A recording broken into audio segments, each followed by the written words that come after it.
کہتے ہیں کہ سفر انسان کو وہ کچھ سکھا دیتا ہے جو کتابیں بھی نہیں سکھا پاتی، اور جب یہ سفر ہو پہاڑوں کا، دریاؤں کا، اور ساتھ ہو وہ دوست جن کے ساتھ صرف وقت نہیں یادیں بنتی ہے، تو پھر یہ ایک سفر نہیں، ایک زندگی کا تجربہ بن جاتا ہے۔ یہ کہانی ہے 3-4 دنوں کی، جہاں ہم صرف کلام نہیں گئے، ہم اپنے دل، اپنے ایمان اور اپنی سوچ کو بھی نئے رنگ دینے نکلے تھے۔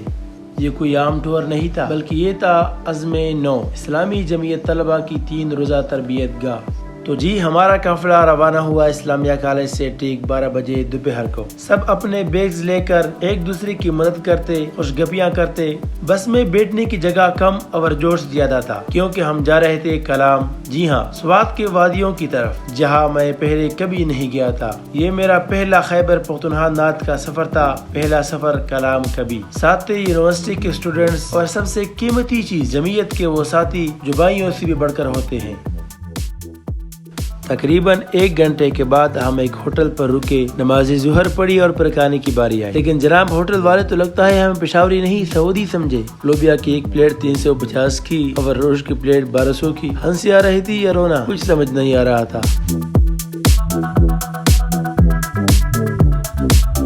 سفر کرتے کرتے جیسے ہی ہم سوات میں داخل ہوئے، سورج غروب ہونے لگا۔ بدقسمتی سے سوات کی خوبصورتی روشنی کے بغیر دیکھنی پڑی، اور بالآخر رات کے 10:30 بجے ہم پہنچ گئے کلام۔ بیگ اٹھائے سیدھا مرکز اسلامی پہنچے، یہاں ہماری تربیت گاہ ہونی تھی، اور پھر پہاڑوں میں بسی ایک پرسکون رات، اور دل میں بہت سی توقعات لے کر ہم سو گئے۔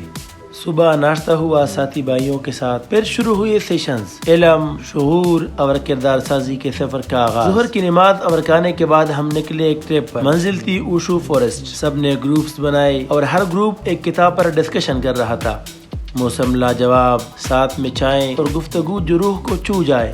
یہ ہے میرے ساتھ ظہور سلمان بھائی، جو ہمارے ساتھ کیمپس جمعیت کے رکن ہے، جو خود کلام کی رہائشی بھی ہے، اور جنہوں نے ہماری بھی مثال مہمان نوازی کی۔ ان کا دل سے شکریہ۔ کیا منظر تھے، ایک طرف سرسبز پہاڑ، نیچے نیلا دریا، اور درمیان میں ہم جمعیت کے ساتھی۔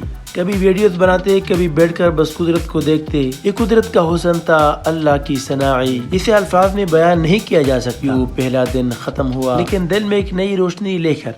دوسرے دن بھی سیشنز ہوئے، سیکھنے کا سفر جاری رہا، اور پھر ایک اور ایڈونچر کی طرف قدم بڑھایا۔ گائل ٹاپ کی طرف ٹریکنگ شروع کی۔ راستے میں آبشارے، پہاڑ اور ٹھنڈی ہوائیں۔ جیسے جیسے ہم اوپر جاتے گئے، کلام کی آبادی نیچے چھوٹی ہوتی گئی، اور ہم خود سے بلند ہوتے گئے۔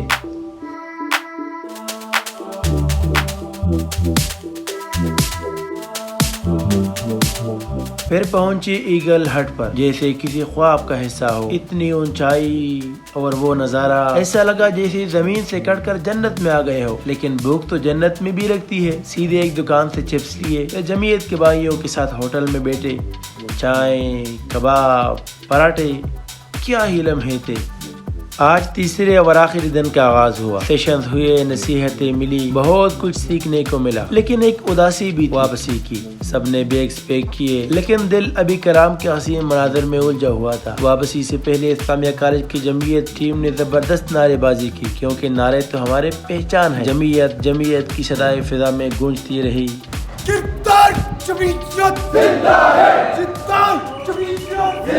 بس واپس چلی پشاور کی جانب، لیکن دل وہی کلام کے دریا، پہاڑ اور یادوں میں رہ گیا۔ یہ 3 دن ہمارے لیے صرف سفر نہیں تھا، یہ ایک نئی زندگی، ایک نیا عزم، ایک نیا نوعہد کرنے کا وقت تھا۔ عزم نو صرف تربیت گاہ کا نام نہیں، ایک نئی شروعات کا پیغام ہے، اپنے رب کے دین کو لے کر زمین پر روشنی پلانے کا۔ اللہ ہمیں استقامت دے، اور یہ یادیں ہمیشہ ہمارے ساتھ رہے، آمین یا رب العالمین۔